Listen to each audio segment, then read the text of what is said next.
श्रमजीवी तथा उत्पीडित वर्ग एक हौं। मालेमासी वाद जिन्दाबाद। सशस्त्र जनयुद्ध जिन्दाबाद। नेपाल कम्युनिस्ट पार्टी शिवादी। Communist party of Nepal सियन।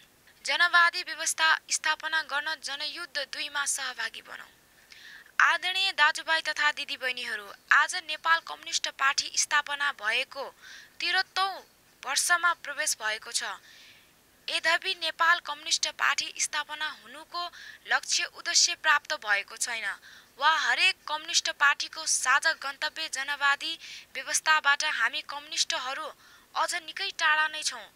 अत अब विश्व कम्युनिस्ट आन्दोलन र नेपालमा भएका सम्पूर्ण कम्युनिस्ट संघर्षहरूलाई सूक्ष्म, मिहिन र निर्मम समीक्षा गर्दै अबको हाम्रो संघर्षको कार्यदिशा तय गर्नुपर्ने चुनौती हामी सामु छ। 2006 सालमा कमरेड पुष्पलालको नेतृत्वमा आजकै दिन नेपाल कम्युनिस्ट पार्टी स्थापना भएदेखि हालसम्म 72 वर्षको अवधिमा कम्युनिस्ट आन्दोलनले विभिन्न उतार चढावहरू पार गर्दै आएको छ। कहिले निशस्त्र त कहिले सशस्त्र, कहिले खुला त कहिले प्रतिबन्ध, कहिले सडक त कहिले सदन, यी विभिन्न चक्रहरू पार गर्दै आएको गर्विलो इतिहास छ नेपाली कम्युनिस्ट आन्दोलनसँग। कहिले आफ्नै परिवारको मात्र सेवा गर्ने राणा शासन विरुद्ध त कहिले उच्च कुलीन वर्गको मात्र सेवा गर्ने शाही शासन विरुद्ध निर्मम सङ्घर्षमा उत्रिएको निर्भीक इतिहास छ नेपाली कम्युनिस्ट सङ्घर्षसँग।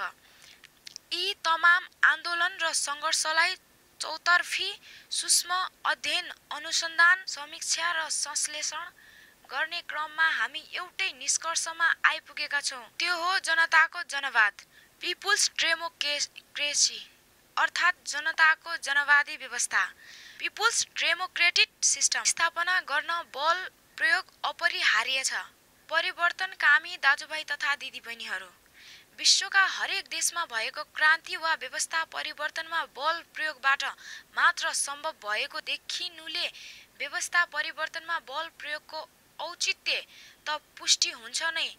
हामी मार्क्सवादीहरूले मार्गनिर्देशक सिद्धान्तको रूपमा अपनाउने मार्क्सवादी सिद्धान्तमा पनि बल प्रयोगबाट मात्र सर्वहारा, श्रमजीवी, शोषित, उत्पीडित वर्गको व्यवस्था हासिल गर्न सकिने उल्लेख हुन तथा कमरेड माओको शक्ति बन्दुकको नालबाट निस्कन्छ र बन्दुकको बलमा टिकाइएको शासन सत्ता बन्दुककै बलले मात्र प्राप्त गर्न सकिन्छ भन्ने महान वाणी हाम्रो लागि अनुकरणीय बन्न सक्दछन्।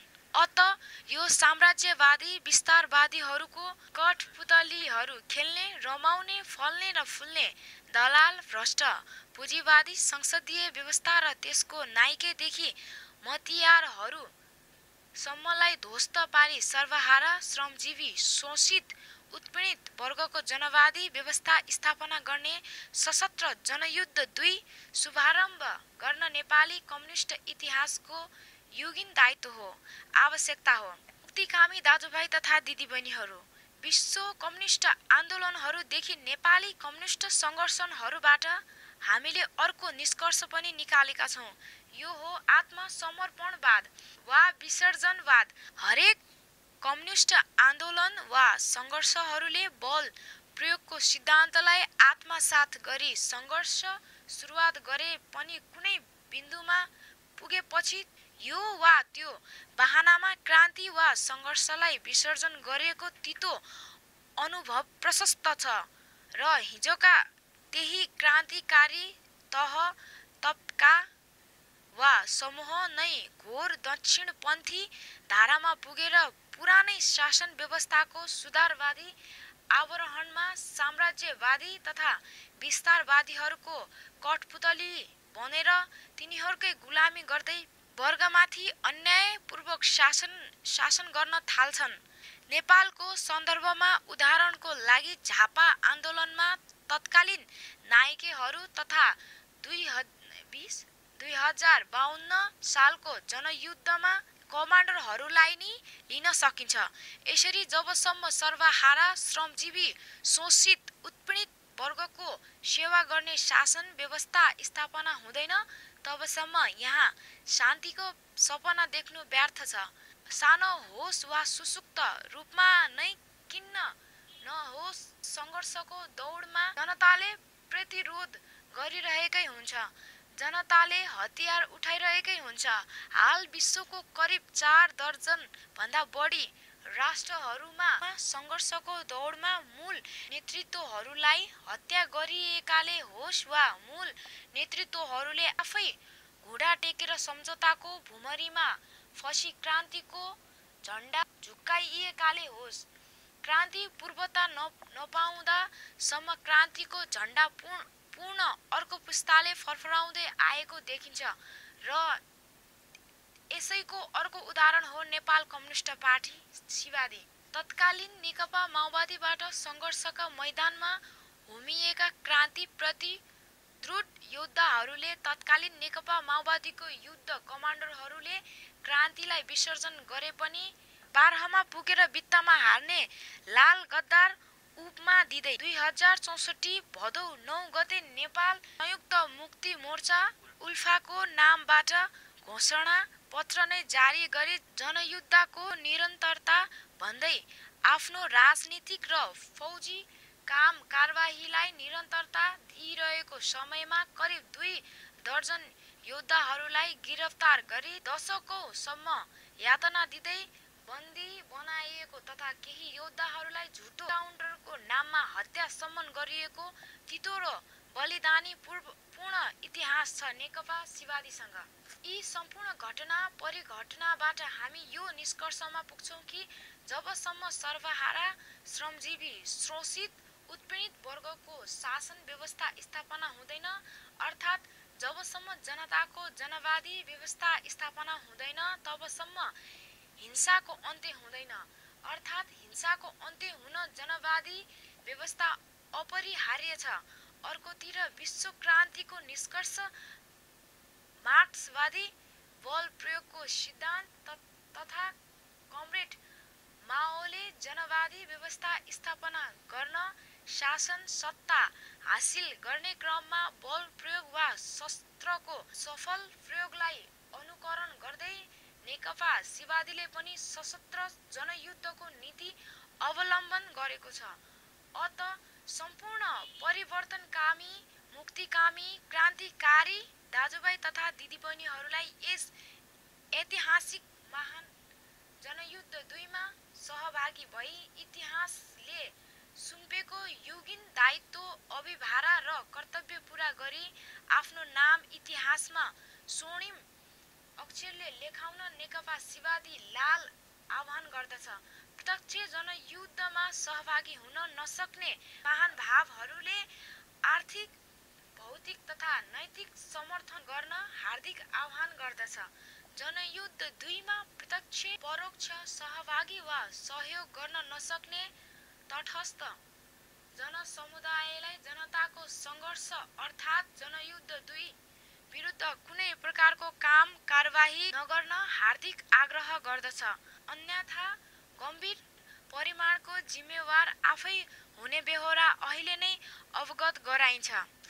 अन्तमा पुनः जनताको जनवादी व्यवस्था पिपुल्स डेमोक्रेटिक सिस्टम स्थापना गरी राष्ट्रिय समाजवाद हुँदै वैज्ञानिक समाजवाद अर्थात् साम्यवादमा पुग्ने अन्तिम लक्ष्य निर्धारित यस ऐतिहासिक जनयुद्ध 2 मा सहभागी हुने नेकपा सिवादी हार्दिक आह्वान गर्दछ। सुदण्ड पथ जिन्दाबाद, सशस्त्र जनयुद्ध जिन्दाबाद, नेकपा सिवादी जिन्दाबाद, दलाल भ्रष्ट पुँजीवादी संसदीय व्यवस्था मुर्दाबाद, संसदीय व्यवस्था टिकाउने निर्वाचन बहिष्कार गरौं। कमरेड सुदण्ड सर्वोच्च कमान्डर, मिति 2079 वैशाख 9 गते। श्रमजीवी तथा उत्पीडित वर्ग एक हौं। माले मासिवाद जिन्दाबाद, सशस्त्र जनयुद्ध जिन्दाबाद, नेपाल कम्युनिस्ट पार्टी सिवादी, communist party of Nepal CN। अपिल, जनवादी व्यवस्था स्थापना गर्न जनयुद्ध 2 मा सहभागी बनौं। आदरणीय दाजुभाइ तथा दिदीबहिनीहरू, आज नेपाल कम्युनिस्ट पार्टी स्थापना भएको 73औं वर्षमा प्रवेश गरेको छ। यद्यपि नेपाल कम्युनिस्ट पार्टी स्थापना हुँदाको लक्ष्य उद्देश्य प्राप्त भएको छैन वा हरेक कम्युनिस्ट पार्टीको साझा गन्तव्य जनवादी व्यवस्थाबाट हामी कम्युनिस्टहरू अझ निकै टाढा नै छौँ। अत अब विश्व कम्युनिस्ट आन्दोलन र नेपालमा भएका सम्पूर्ण कम्युनिस्ट सङ्घर्षहरूलाई सूक्ष्म, मिहिन र निर्मम समीक्षा गर्दै अबको हाम्रो सङ्घर्षको कार्यदिशा तय गर्नुपर्ने चुनौती हामी सामु छ। 2006 सालमा कमरेड पुष्पलालको नेतृत्वमा आजकै दिन नेपाल कम्युनिस्ट पार्टी स्थापना भएदेखि हालसम्म 72 वर्षको अवधिमा कम्युनिस्ट आन्दोलनले विभिन्न उतार चढावहरू पार गर्दै आएको छ।